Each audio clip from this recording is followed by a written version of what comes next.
pleased to introduce our esteemed presenter, Mr. Michael Melby. Michael Melby is the Chief Investment Strategist for PFG Advisors, Inc. He attained this position upon the successful merger of his company, Q Financial Group, with PFG Advisors. Michael was at the helm of Q Financial Group's successful broker-dealer for over 15 years and subsequently served as Chief Investment Officer for a San Jose, California-based broker-dealer, which managed approximately $5 billion in client assets. He was and is responsible for vetting and overseeing the investment policies, strategies, and services of all PFG Advisors representatives. PFG Advisors and Q Financial Group offer the entire spectrum of professional financial counseling for families and businesses, from basic financial planning to specialty areas, including insurance, pre-retirement planning, portfolio management, and investment advisory services. Throughout his 38-year career, Michael has concentrated his effort on educating his clients on the discipline of investing and has personally coined the mantra, "Successful investing is the constant need to replace fear and greed with perspective, context, and patience." And with that, Michael, the floor is yours. Well, thank you very much, Andre. It's good to see you again. So wonderful. Thank you all very much. Thank you, all the members and Cal Coast Credit Union for having us here. It's a great time to have this presentation to provide a little perspective, but I do need to go back a couple of slots here and just talk about some disclosures, if you will. I'm going to chat a lot about concepts today, but you need to know that if you're looking for specific investment ideas or specific advice, I'm not going to give you any, and you shouldn't take that as specific investment advice because I don't know you. You don't know me. You may not like me, but no, you'll like me. But I don't know you, and I don't know your needs and objectives, and I don't know your economic, what your risk tolerances are, and all those kind of things. So you need to meet with your financial advisor. We've got 3 great ones at Cal Coast Financial Services for you, and we'll get you their contact information if you don't have it at the end of this session. So at least annually, you should go in and meet with your financial advisor, discuss how to prepare yourself financially and mentally, and set realistic expectations, and annually revisit your goals and objectives, including your risk tolerances, and make sure your asset allocation fits that risk tolerance. And then lastly, and this is the one a lot of people forget, understand the rationale for the investment strategy plan and choices. You should know why you own certain things, or why you're invested a certain way, or why your asset allocation is a certain way. You should know what the idea was behind that. And is that idea still a valid idea today, or do you need to change it relative to the economic environment? As we said, successful investing is the constant need to replace fear and greed with perspective, context, and patience. And so we're going to try to provide a little perspective today by going back and looking at some markets and seeing how that can help us relate to what's going on today. One of the things that we see all the time, I see on all the media, is they talk about it's unprecedented. There's really been, I've been doing this, that's my 40th year. Wow, 40th year. And I can only think of one thing in the last 10 or 15 years that's been unprecedented. And that was the recent problem we had with the pandemic. And we'll talk about that in just a second. So just to super broad high-end overview, I'm not going to go back to the 30s with you guys, but you have to remember, in the 30s, the Great Depression. In the 40s, we had an economy that was very strong, spurred by war. The 50s, we had Eisenhower years. They were relatively calm, relatively prosperous, etc. In the 60s, we had social revolution. I'll touch base on some 60 items, but I'm going to spend a lot of time on the 70s, the energy and economic crisis, because it was the last time we had a particularly severe bout of inflation. And I want to compare and contrast that to what's going on today. We'll spend a couple minutes on Reaganomics, the strongest bull market in history in the 90s, the new millennium, the I generation, and what we're calling the new normal today. So just remember, you're always going to have to compare things to your needs and objectives, and then we'll help you shape the economic environment today. So let's spend a couple minutes on the 70s. First of all, the title of the presentation was Investing in Uncertain Times. And that's a little bit of a false statement, because it's always uncertain.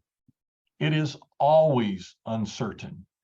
In my 40 years, there's never been a time where there was a crystal clear path forward. It's always uncertain, and different people have different thoughts about what's going to happen next. And frequently nobody knows and nobody's right. So it's always uncertain, and that uncertainty should not stop you from investing, nor should that uncertainty make you feel obligated to get out because of market volatility. So we'll spend a little bit of time and hopefully frame that for you today. So I'm going to go back to the 70s because of two things. As I said before, we had hyperinflation in the 70s, but we also had an oil and gas crisis, and we've had a lot of volatility in oil and gas recently.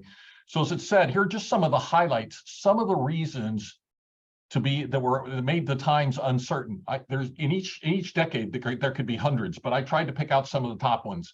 So the energy crisis forced cutbacks in energy-dependent industries. Unemployment reached 8.7%, the highest since 1941. We had Watergate. We had the oil embargo with the formation of OPEC, and then subsequently the fall of the Shah of Iran. We had the president resign. We withdrew from Vietnam in a very difficult way. And then New York City threatened bankruptcy. We kind of forget this. John Lindsay was the mayor, and he stood on the steps of New York and he said, if you don't give me $1 billion, which was a lot of money back then, if you don't give me $1 billion, I'm going to put the city into bankruptcy. And then just to kind of end the decade, we had the 3 Mile Island nuclear disaster here in the United States, which set off really the environmental cause as we know it today. And then commercial banks raising their prime rate to 15.7%. I have clients, my older clients, who remind me that they were getting 16, 17, 18% mortgages. You could go to the bank or the credit union, you could get 16% on a 6-month CD, and they give you a toaster. Why? Because everybody thought inflation was going to continue to go up forever. And that was one of the problems we had. Really what the 70s was we evolved from a stagflation environment in the mid 70s to a hyperinflationary environment in the late 70s and early 80s. And then with a forced recession under the Reagan administration, we crashed the economy, but we got rid of the inflation concerns, and leading to 20 years of tremendous economic growth. But nonetheless, the 70s, for those of you who don't remember the 70s, we had the oil embargo was so severe that you couldn't fill up your gas tank.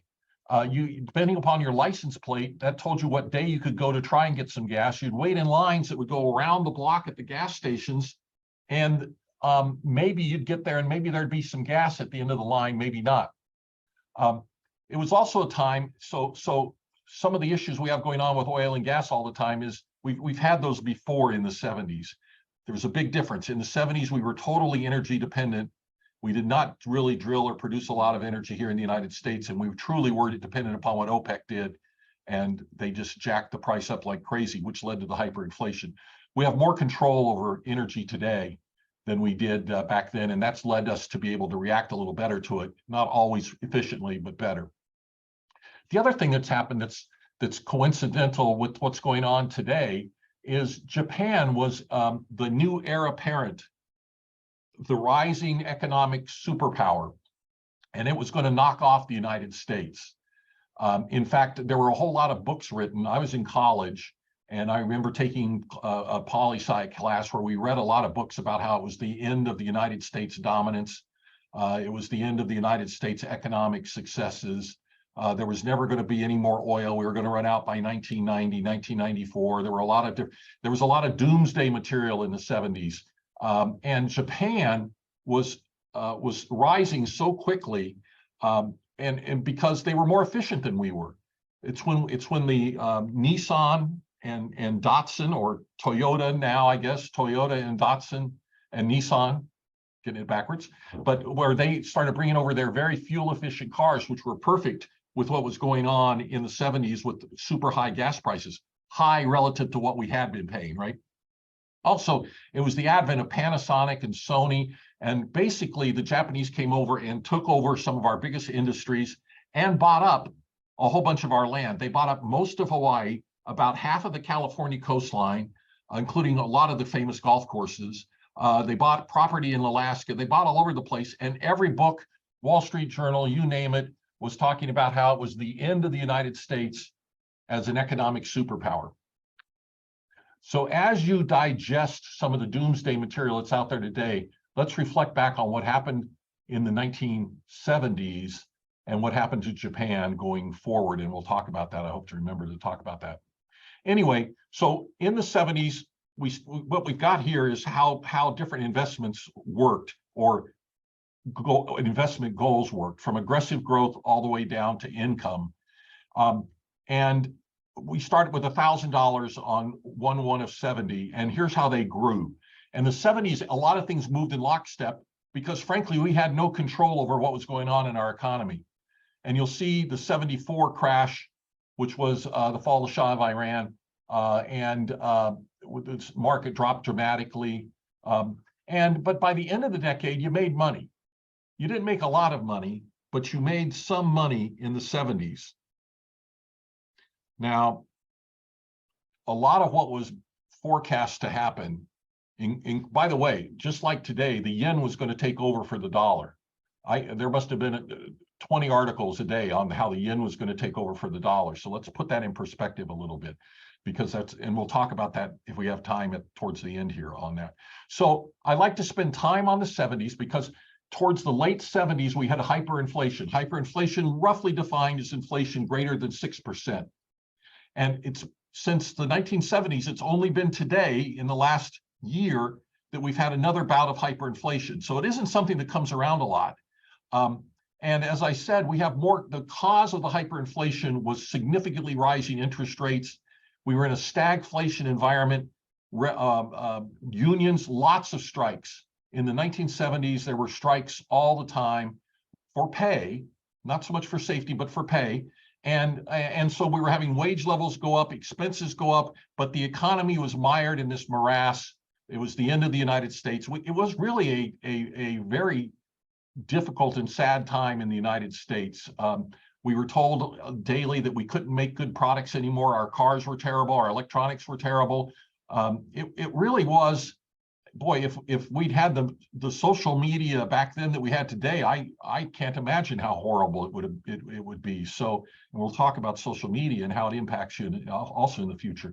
So what happened in the 70s then, we didn't control oil, but we could control inflation. And in order for us not to have hyperinflation forever and become a country with 1,000 or 2,000 or 3,000% inflation, President Reagan came in and forced us into a recession. Actually pushed interest rates to where they peaked at 21.5%.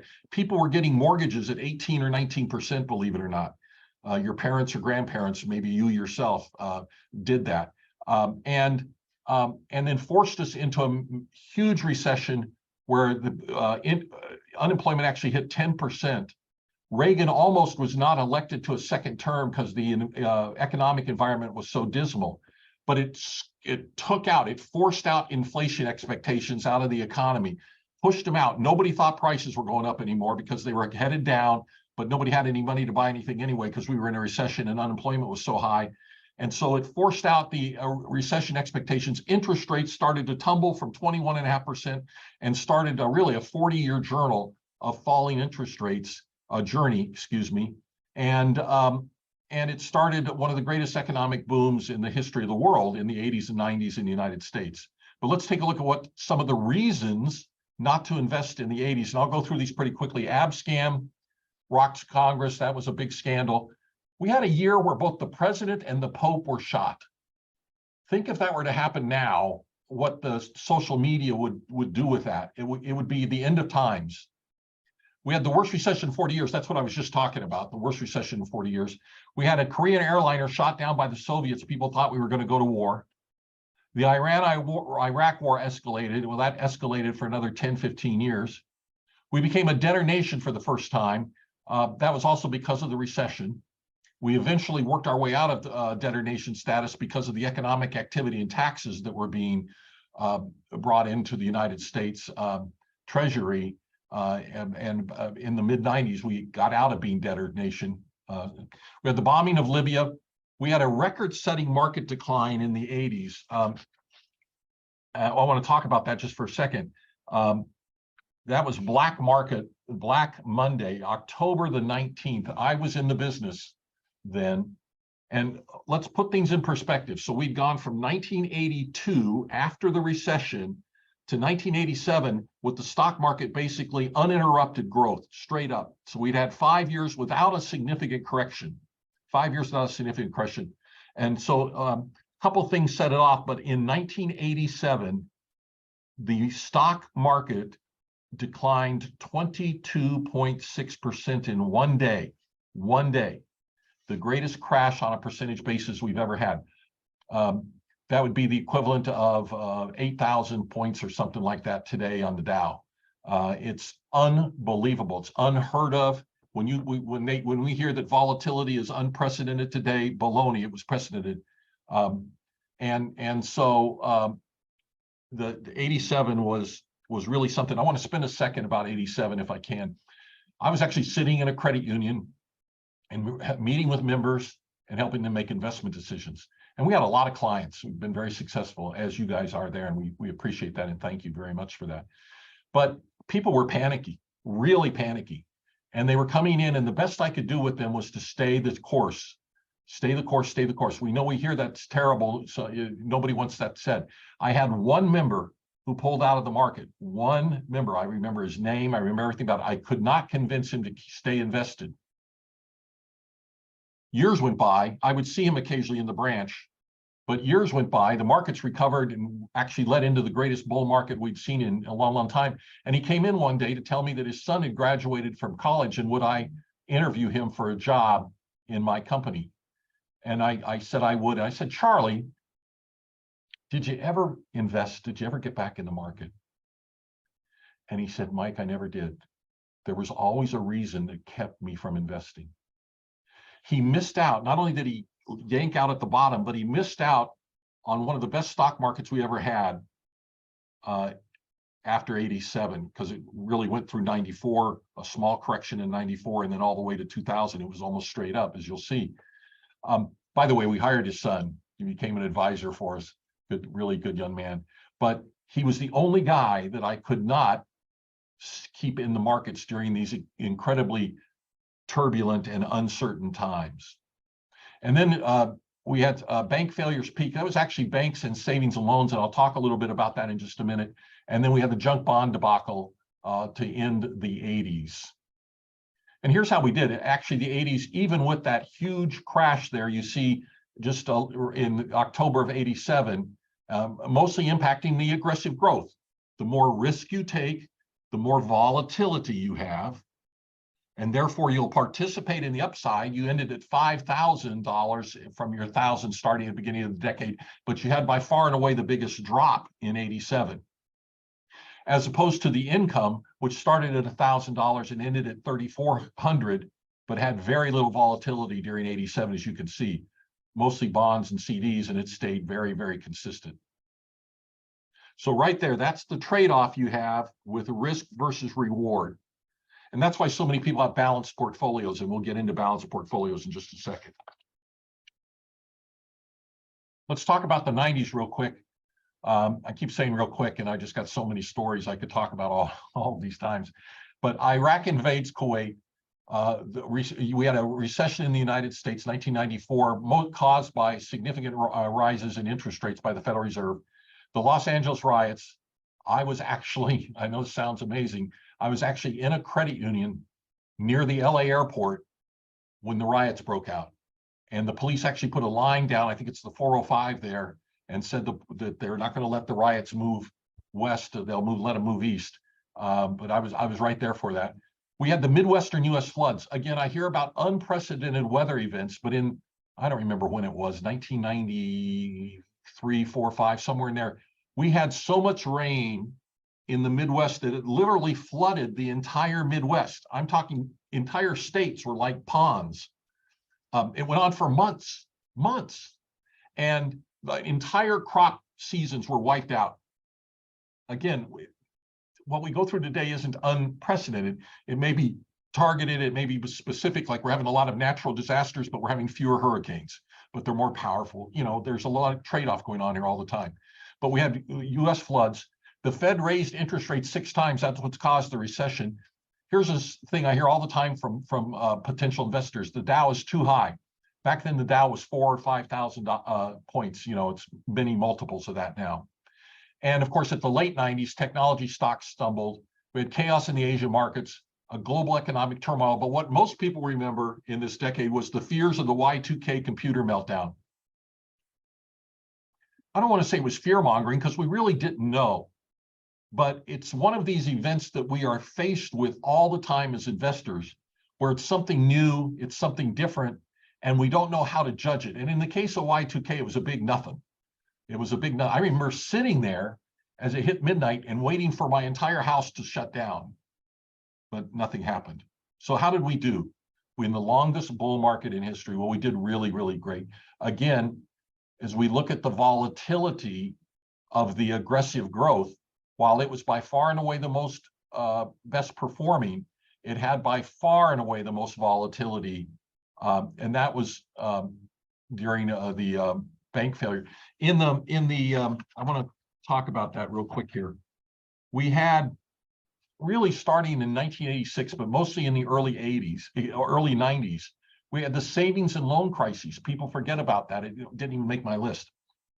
But fully 1/3 of the S&Ls in this country went bankrupt. 1/3 of them, and they were the main mortgage lenders in our banking environment. Well over 1,000 savings and loans went bankrupt during that time frame. It was a combination of bad policy, bad regulation, and greed, which is usually the combination that causes a lot of the problems we have in the United States. But even through all of that, the markets were very, very good, particularly in the late 90s as the internet became a thing for the common household, and the computer, the desktop computer, became a thing in the household. So real quick, the new millennium.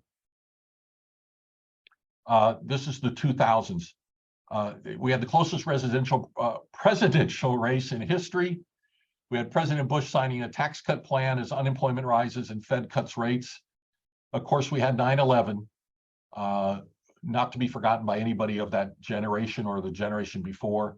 I got to tell you, the closest thing we had to the recent issues was 9/11, because we literally shut down, or the stock exchange, the banks and everything shut down for a couple of weeks. Nobody could get their money. Nobody knew if we were going to recover. Nobody knew if the United States was going to be back to the way it was. Nobody knew anything. It was crazy back then. We didn't know if there were going to be more attacks. It was fearful. It was fearful. You couldn't get out of the market because the markets weren't open. One of the very few times that the market stayed closed for many, many, many days. You couldn't get out of the market, which was probably a blessing for everybody because we very quickly recovered. And so 9/11 to 2002, the Dow dropped dramatically. With the war on terror created uncertainty. We had a mortgage and credit crisis, the global economic recession. The Dow bottomed at 65.47 on March 9, 2000. This is the big mortgage crisis in 2008, 2009, where we had so many foreclosures. Again, a combination of bad government policy and greed. Well-intentioned government policy, but the greed made it kind of blow up a little bit there. So let me just look at my things here, my notes. Yeah, 2008, 2009. We had the Dow drop 504 points, the worst in 7 years. And the markets then in 2008, 2009 dropped 50% plus, as you can see here, from a peak of 14,164 to 65.47. Took almost 2 years to recover, one of the longest recovery periods in the market. So if you'd invested in you wouldn't have invested in early 2009 because everybody was panicky. All the reasons not to invest were going on. I remember one of my clients telling me he'd lived on the same cul-de-sac with 8 houses. He'd lived there for 25 years, knew all of his neighbors, thought everybody was great, very stable neighborhood. And one day he wakes up and he looks out, and there's 4 houses of the 8 are either for sale or in foreclosure. People were highly leveraged in real estate and illiquid asset. Try and remember to talk about liquidity here a little bit later. It's a balance you always have to have in your portfolio. Lots of people like to buy real estate, particularly California, Arizona, where I'm at, but you have to have liquidity. And that's what makes stocks and bonds such an important part of your overall investment mix. And so what happened was we didn't understand in 08, 09 how many people were leveraged in their real estate investments. And as the prices collapsed, all of those properties were put on the market. And in fact, I think we've got another thing in here about how bad that was in a second. But anyway, let's see how we did in the 2000s. Now, this is the one place here with the aggressive growth where you did not earn your money back, because we went into the tech.com blow up there in late 2001. And then we had the 08, 09 crisis where everything dropped. But again, the aggressive growth was the most volatile, but you had not had the gains in it to offset that in this particular decade. Just wasn't a good decade to invest in because of what happened. Now, what's amazing is if you'd panicked out prior to March of 09, you're about to miss out. Mostly NASDAQ stocks, that's what you were in if you were in aggressive growth, the technology kind of growth stocks. You missed out on a super boom that then went on for the next 7 years. History is replete with bad timing of withdrawals in markets. Okay, what do we got next, Marley? The I generation. This is really the first point here is just the remnants of what happened in 08, 09. A record 2.9 million properties were foreclosed and the fewest new home purchases in 47 years. That was the real estate wreck. And a funny thing happened to that. The Federal Reserve responded, but not very aggressively. And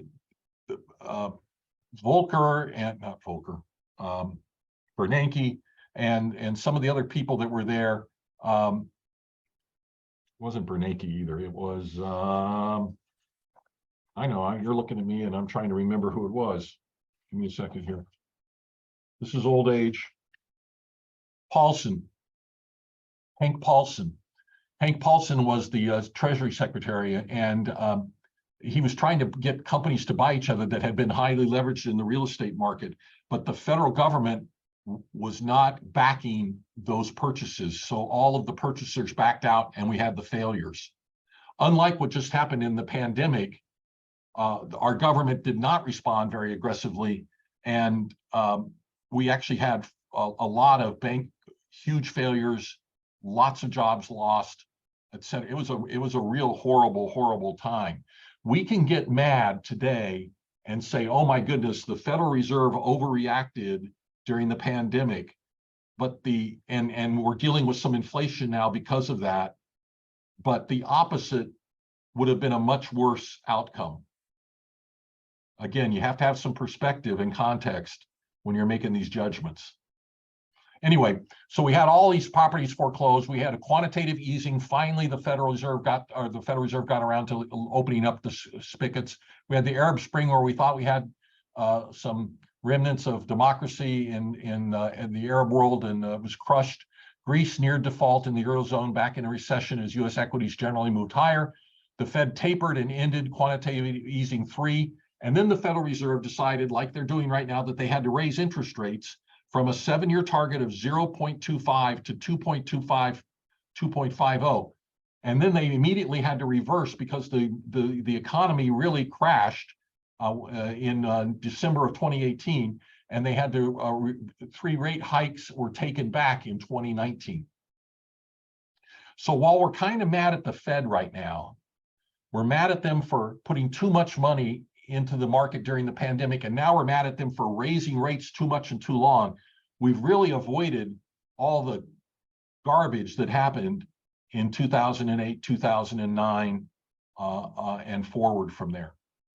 But as I said a second ago, starting in 2009, it started the longest bull market in history. And we had the lowest unemployment in 50 years by the time this ended. How did we do investment-wise? Yeah, pretty good. Even your income almost doubled during that 10-year. Your income investments almost doubled. And your aggressive growth, even with some of the volatility that we had, pretty not volatile decade, though, if you just look at it, and grew to about $3,500 from 1,000. So aggressive growth did fairly well there again. And now we are today, the new normal, the 2020s. We had the COVID-19 pandemic and global economy shutdown. That is unprecedented. That's the one thing in all of this history that's been unprecedented. We've never had a pandemic like this that was not caused by a government, that it was some outside force. The banking crisis, the housing crisis, the S&L crises, all those crises were caused by bad policies and greed. People taking advantage of bad policies, well-intentioned, but bad policies. But the COVID-19 pandemic came out of left field. And think what we just did. We have been through 3 years that will go down in history, as much so, frankly, as 9/11. Because we went, as a country, we went and we told people, you have to shut your business down. And people, small business owners, and we have tons of them as clients, didn't know if they were ever going to reopen again. You talk about reasons not to invest and reasons to panic. The COVID-19 was the ultimate of that. But as we just spoke, the Federal Reserve pumped tons of money, increased the money supply almost 30%. Too much, as it turns out, but better than the alternative. And we had a vaccine development in record time. And it helped stabilize the economy. And while we had a record number of businesses close in the 2020, in 2021, we had a higher number of new businesses open up. Was it 2021 or 2022? 2021. Thank you. 2021. I got a whole bunch of people here making sure I say things correctly. So anyway, I'm teasing. So we had the vaccine development. We had a radical transformation of our everyday life, which is continuing as we speak. Shifts in consumer behavior, business practices, and adoption of new technologies accelerated rapidly. Heightened public awareness of systemic inequalities and climate change, and the growth of environmental, social governance, investment awareness. But on the other side, we've had increasing political polarization as the government, frankly, because of the media, as our population pulls itself apart. Let me spend a second on the media. Marley, go ahead and back it up. Let me spend a second on the media. Going back to when I got in, you can go all the way back, by the way, to Thomas Jefferson. I'm forgetting who the other gentleman was, but they were running for some position against each other, and they each bought a newspaper so they could put scandalous and slanderous lies about each other out in the public. So media has been used for disinformation since the earliest days of our republic. And with social media, it's even worse today. Just horrible today. So right now, I get calls pretty regularly right now. Mike, is the dollar going to be replaced by the Chinese currency? No, it's not. But if I said, no, it's not, I'm not going to be able to sell my newsletter. I'm not going to panic you. You're not going to tune me back in on the radio or on my podcast. You have to be able to cut through the baloney, and I can get into why it won't, at least for the next 10 years, it's not going to be replaced, 15 years. I can get into that if we have time. But we have to, right now, you are literally bombarded by negative news every day. I'll give you another example. It used to be that the weather segment in the nightly news was about 3 minutes. Now we lead with weather.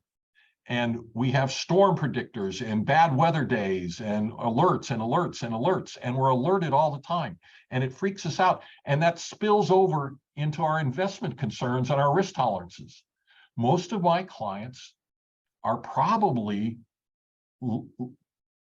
too conservative with their investments because of the media and because of these concerns that have boiled up in them. And if you really want to do it as just a simple example, if you're somebody who listens to Fox, one day a week, go listen to MSNBC. Is that what it is? For CNN? Well, anyway, go look at the other one. Just go look at it. Or if you always are looking at CNN, go watch Fox for one day. And you'll hear the same stories with such different slants that it's impossible to see how we're going to get together. When I used to do this workshop before social media, I would talk about, there used to be a magazine called Money Magazine. Some of you remember it. Well, Money Magazine would frequently print, here's 6 mutual funds you can own for your lifetime. And then the next year, there'd be 6 mutual funds for a lifetime, and it's different. It's not the same ones. Because if they kept printing the same ones that you should own for a lifetime, you'd quit buying the magazine. And that's what happens with the media. So we have to put things in perspective that while there have been a lot of horrible things that have happened in the United States and in our economic history, investing, you've done pretty well if you've been able to hang in there and not panic out because of the uncertainty. Marley, now we can go to where we're at. Now, this is just a couple of years here from 1 of 20 to 12 of 22. But you can see aggressive growth. Funny thing happened in 2020, and that was that technology stocks, specifically Amazon, Microsoft, Google, Apple, et cetera, did really, really well because they were perceived as going to benefit so much from the new changes in all the economy and the lack of social interaction. We were all going to do it that way. Now we're coming back to a new normal, and that's what we're going to see. So far, unless you were an income investor, you've even with the tremendous decline that we had, go right to the very beginning. Look at the volatility and aggressive growth here. Amazing. It's been one wild ride if you've been in tech stocks or in NASDAQ. Now, you've done the best, but you have to stomach that. You don't have to stomach it with all your money, maybe just a portion of your money, and the rest is maybe split amongst all these investment categories. That's up to your advisor to make that determination. Okay, Marley, what do we got next? Successful investors learn to become comfortable with being uncomfortable. I love that. I wish I'd said it. If nobody else claims it before I retire, I'm going to put my name on it. Marley, let's go to the chart. This is a great chart. This is a wonderful chart. This is the S&P 500 annual returns and their intra-year declines.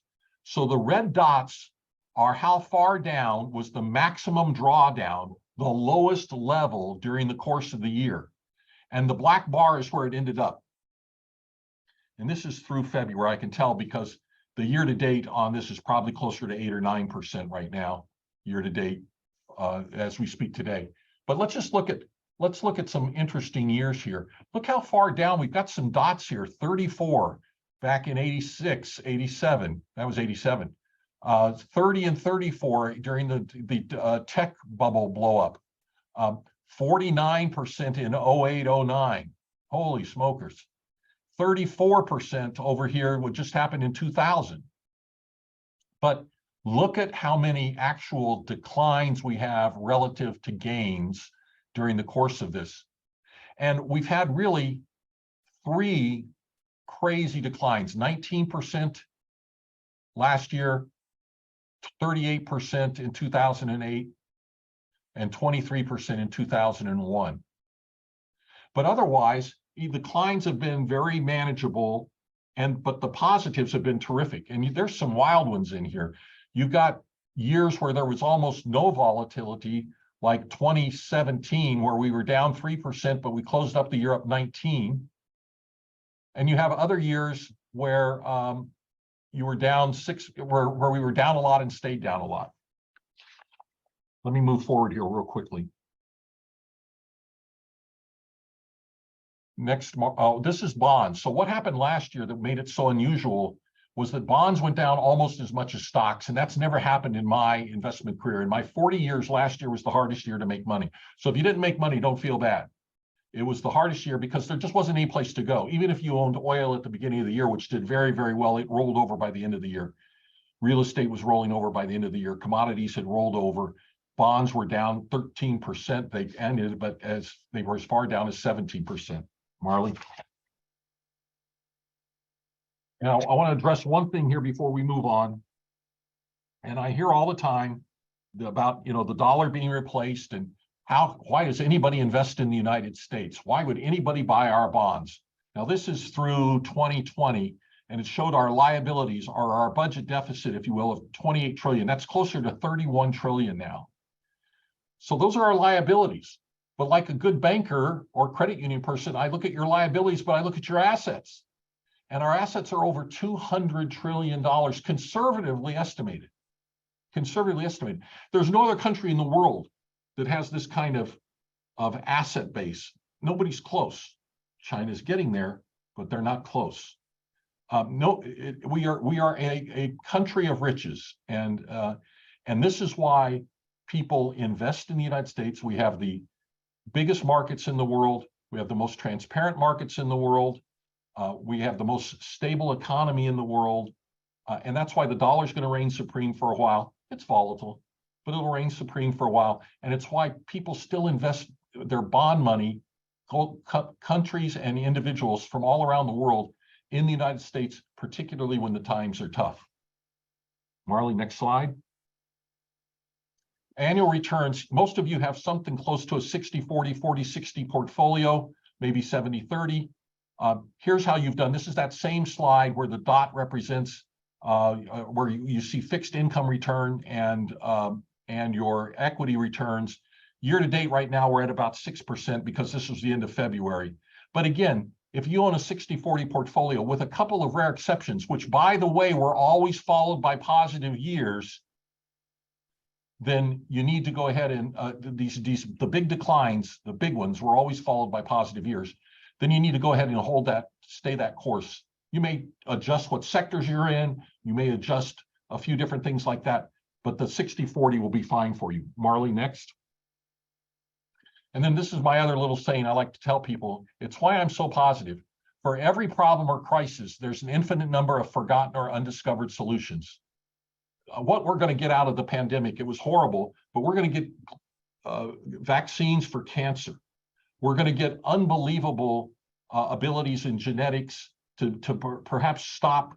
Well, okay, let me do the, Marley's telling me I got to get going here. So here's the big picture. Where are we now? We're in the midst, we continue to be in the midst of a long-term secular bull market that's being driven by transformative and disruptive technologies that are sweeping the economy, similar to what was seen during the Industrial Revolution. The similarities between the Industrial Revolution and where we are today are unbelievable.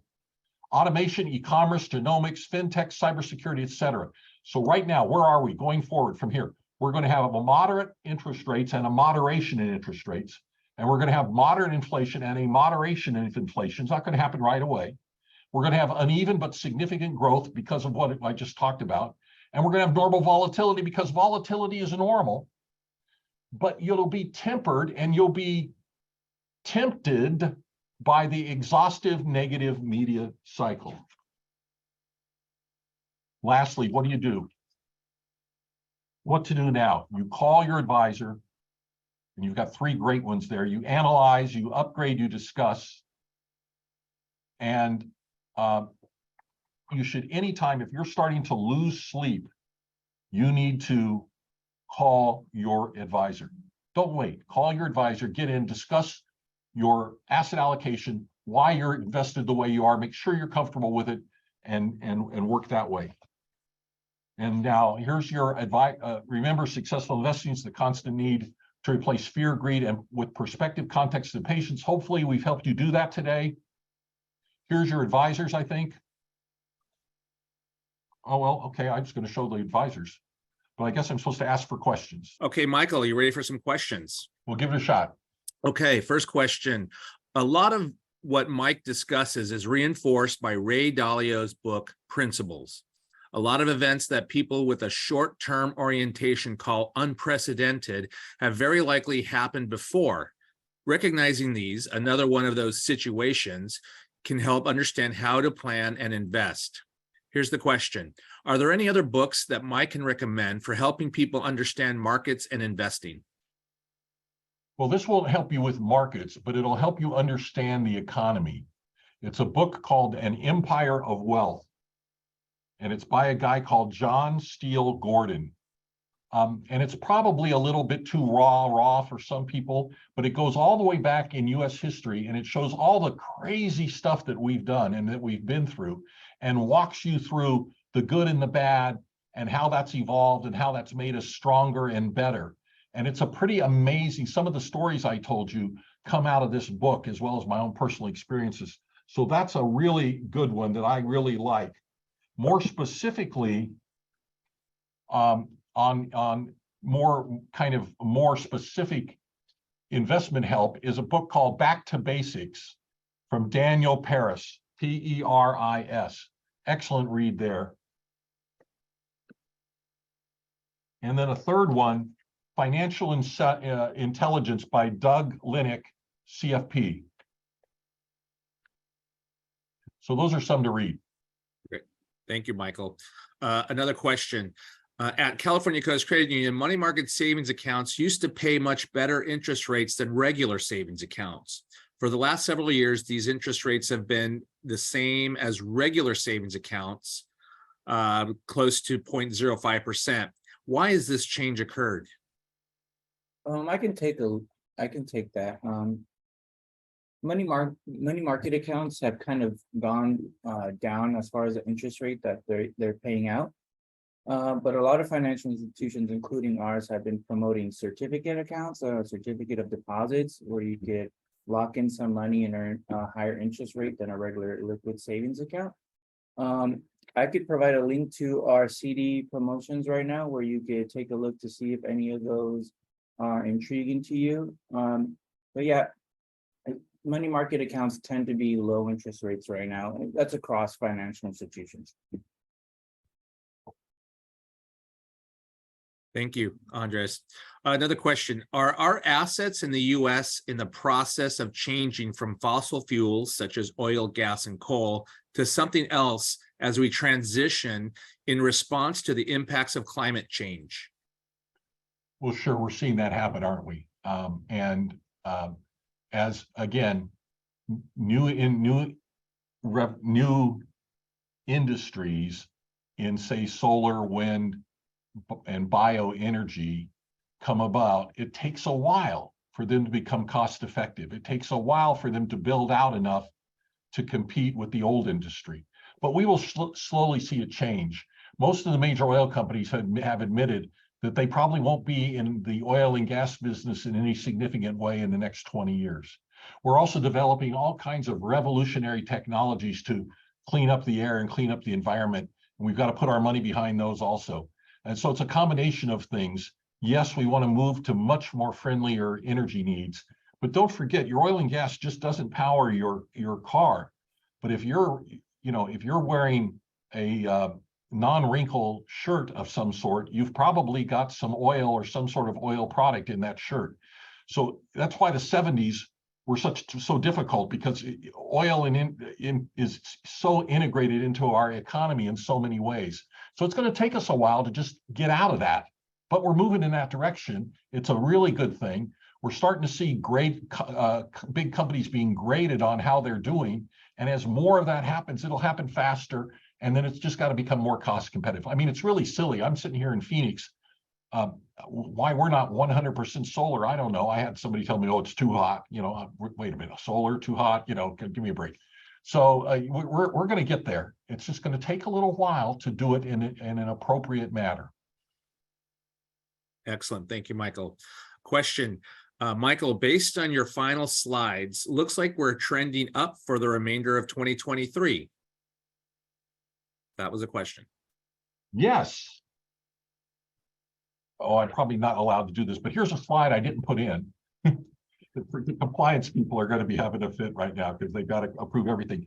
But so really interesting, if I'll just take a second on this one, because this is, again, going back to 1896, 93% of the time, we can kind of chart in the presidential cycle how those years are going to go. So in other words, the 4 years that a president is in office, the first year is usually a pretty good year for the stock market because the president's new, given a little leeway, and they almost always pass their big plan In the case of Biden, it was the infrastructure plan, trillions of dollars, okay? And the market did pretty well. Second year, not so well, last year. Second year is the bloom is off the rose with the new president, and there's not much going on in terms of policy decisions, et cetera, and the markets tend to drift lower. The third year, which we just started in October of last year, is the best year historically of the 4 years. So October to October, historically, in the third year of the presidency is the best year. Why is that? Well, all of that money that was appropriated in the first year is just starting to hit the economy right now. So you're starting to hear cities and states say, oh, we've got some infrastructure money, we're going to put it to work. And that's why it's been even harder for the Fed to slow the economy down, because while the Federal Reserve has been taking money out of the economy, the executive side has been putting money into the economy. I have 2 clients that are retired city managers. And when I told them that story, they said, oh, yes, Mike, whenever I was told what I was going to be getting federal money, I'd put it in the budget 2 years down the road, because that's when I'm going to get it. So that's what happens in the third year. The fourth year, which would be next year, October, is a little bit of a crapshoot. A lot of it depends upon what's happening politically. We can have recessions in that fourth year or not. It can be a good year or a bad year, but it's the most unpredictable of the 4 years. But this year, historically, 93% of the time, going back to 1896, is positive. Excellent. That's good news. Thanks, Michael. Last question. I believe it might be some recommendations. It says ESG investing, international stocks and bonds. Okay, well, we have to be careful here because I'm not allowed to give specific investment advice. But ESG investing, we run an ESG portfolio, and it does very, very well. But there are some people who are, quote, ESG investors that aren't really. So you want to look at what you're investing in and make sure it's owning the kinds of things that you want to own. And also know the rationale of how they're picking their ESG investments if it's in an ESG portfolio. International is starting to look attractive, but for most of our clients, we're still going to have a heavy bias here in the United States. Again, it's easy to beat us up because we're so transparent here in the United States. But let's just real quickly, in what country did Microsoft, Apple, Google, Amazon, where did these stocks start? They all started in the United States. There's a reason for that, because the United States is the easiest place to get capital for good ideas. You can also get capital for bad ideas, but it's so easy to get capital here that we actually have a television show called Shark Tank where people go get capital. That doesn't happen anywhere else in the world. Mm-hmm. And so there's a reason that the United States continues, our GDP is about 25% higher, 35% higher than China's. There's a reason all that happens. And it's because of the system we have in place. Excellent. Thank you, Michael.